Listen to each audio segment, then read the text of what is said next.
Team Radio. Eh bien bonjour, c'est Mathis, on se retrouve sur Team Radio. Alors on est en compagnie de plusieurs personnes, on se retrouve pour un petit direct bien sûr, on est en compagnie de Paul pour le moment. Eh bien, coucou. On est en compagnie aussi de Léo. Bonjour. Et moi j'ai envie de vous dire aussi que je suis plutôt content. Parce qu'en ce moment, c'est les fêtes de Noël. Et qui dit fête de Noël, dit cadeau, dit dinde, pour certaines personnes, mais surtout dit famille. Et ce qui est cool en fait, c'est que pendant les fêtes de Noël, on voit toujours sa famille. Enfin, surtout pour certaines personnes. Et en fait, ça donne une envie. Comment vous expliquer? C'est de la joie parce que ensuite parce qu'on peut prendre son temps avec sa famille pour profiter des moments présents. Puis voilà, c'est ce que j'avais envie de vous dire en fait en début d'émission. Et puis surtout aussi, pour nous suivre en ce moment, il faut surtout pas oublier d'aller sur le Facebook Team Radio et sur le blog teamradioofficiel.blogspot.com. Voilà, c'était la petite info. Et puis là, on va se faire une petite chronique. C'est toi, Paul, c'est ça? Ouais. Alors, tu vas nous parler de quoi? Alors, je vais vous parler de l'histoire de Team Radio. Parce que Team Radio, il n'a pas été créé comme ça. Ah Il y a bon? une histoire derrière. Eh commence ton histoire. Alors, au commencement, il n'y avait rien. Et de ce rien naquit la Terre, Écoleville, et par la même occasion, Team Radio. Non, j'exagère. Team Radio est né le mardi 15 mars 2011 par un stage animé par Rémi Estival et Jean-Marie. Rémi leur avait prêté ce jour-là un peu de matériel pour pouvoir s'enregistrer, des micros, des casques, et etc. Ça leur avait bien plu, ils avaient fait 2 ou 3 lives, ils ont bien aimé, mais le projet s'est arrêté là. Pourtant, Jean-Marie n'a pas lâché l'affaire, car le dimanche 29 juin 2014, c'est Team Radio officiel qui ouvre le bal de culture à la ferme. Il y avait ce jour-là Jean-Marie et Lucas, Hugo, Rémi, Jules, Alexandre et Elliot. C'était assez joyeux comme commencement. Tout le monde était heureux et apparemment il faisait beau. Mais en plus, après cette ouverture, ça a continué. Aujourd'hui, on est toujours là avec Mathis, Léo, Clémence, Elliot, Tom et Jean-Marie, Rémi et tous ceux qui Je restent. crois que t'as oublié Eloi aussi, c'est pas ça. Éloi? Ah, il y a Éloi aussi. Faut pas qu'il le prenne mal. Non, il le prendra pas mal. Mais aujourd'hui, on a toujours cet esprit, toujours de grande famille de Team Radio. Tout le monde est gentil avec tout le monde, enfin, du moins. Bah oui, on est très gentils tous ensemble, on est une famille, tu vois. Bah non, Elliot, il est méchant avec moi.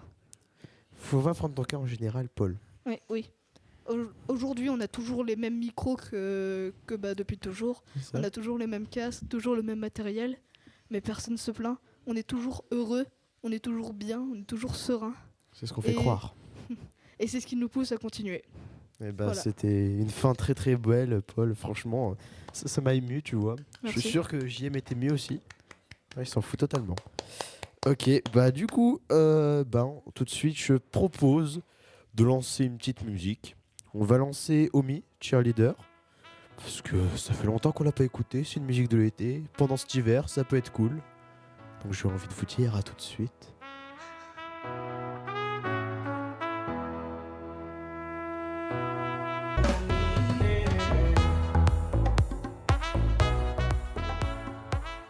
Et bien voilà, on se retrouve à Omi de Cheerleader. Cheerleader de Omi, pardon. Et donc on va faire juste un petit coucou aux ados que Paul a oublié, voilà. Parce qu'il faut bien. Donc on remercie donc Alicia, on va pas oublier, Lucas et Pablo et Rémi. Voilà, parce que comme il a dit, c'est des petits vieux. Et donc aussi, j'ai oublié de vous dire que donc après nous, il y a un autre groupe, donc c'est celui d'Eliot, qui sera animateur. On aura donc je serai présent pour faire une chronique. Il y aura aussi Eloi.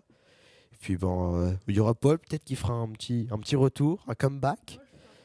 Ensuite, on dit un merci à Clémence parce qu'elle est derrière la technique là, elle gère pour le moment, c'est plutôt pas mal. Et puis on va partir avec la chronique de Léo tout de suite. J'ai envie de te dire, tu vas parler de quoi? Moi, je vais vous parler de Tchernobyl. Eh vas-y, je te laisse commencer.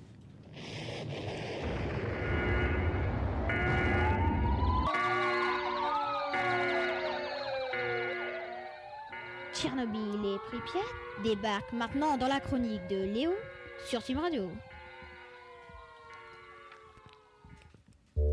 Nous sommes le matin du 26 avril 1986 à Pripyat, ville d'Ukraine qui compte environ 21 000 habitants. Non loin de là, à une quinzaine de kilomètres, se trouve Tchernobyl. Tous les habitants dorment tranquillement dans cette ville qui est très joyeuse. Le réveil actualise l'heure, 1h23. À Tchernobyl, les habitants entendent une énorme explosion. Le réacteur numéro 4 de la centrale a explosé. 10 minutes après que l'incident se produise, les pompiers arrivent. Ils voient le feu et ne se rendent pas compte du danger. Après 3 heures, le feu est enfin maîtrisé, mais les pompiers ne se sont pas rendus compte que leur corps avait été gravement touché, transpercés par des matières radioactives qui sont invisibles. Nombreux sont ceux qui mourront. Avançons dans le temps, nous sommes le matin à Pripyat. Personne n'est au courant de la catastrophe. Ce n'est seulement 24 heures après l'explosion qu'on décide d'évacuer les villes les plus proches, notamment Pripyat, car en pleine nuit, personne n'avait entendu l'explosion. Un message est alors diffusé. Écoutez. Attention, attention, le conseil de la ville annonce que suite à un accident survenu à la centrale nucléaire de Tchernobyl, dans la ville de Pripyat, il s'est créé une situation radioactive dangereuse. Il est indispensable de procéder à l'évacuation de la ville et des environs de la région de Kiev. Les autorités ont ensuite décidé de déverser du sable sur les réacteurs pour limiter les ondes radioactives. Seul problème, les ondes étant enfermées hermétiquement, avec la chaleur se sont transformées en magma. Et avec la chaleur, fait fondre le béton et menace les nappes phréatiques. Mais les ondes aussi continuent de sortir, alors un énorme projet est lancé. Un toit en béton et métal de 108 mètres de hauteur, 162 de long, pour une portée de 250 mètres pour 35 tonnes. Le projet est lancé en 2007. En ce moment, le sarcophage continue de se construire. Et donc, voilà, c'est la fin de ma chronique. Mais je voulais juste quand même vous dire un truc. C'est qu'au niveau des morts, ça m'a un peu choqué parce qu'il y en a entre 4000 et 100 000. Et bien, j'ai envie de te C'est dire très que approximatif.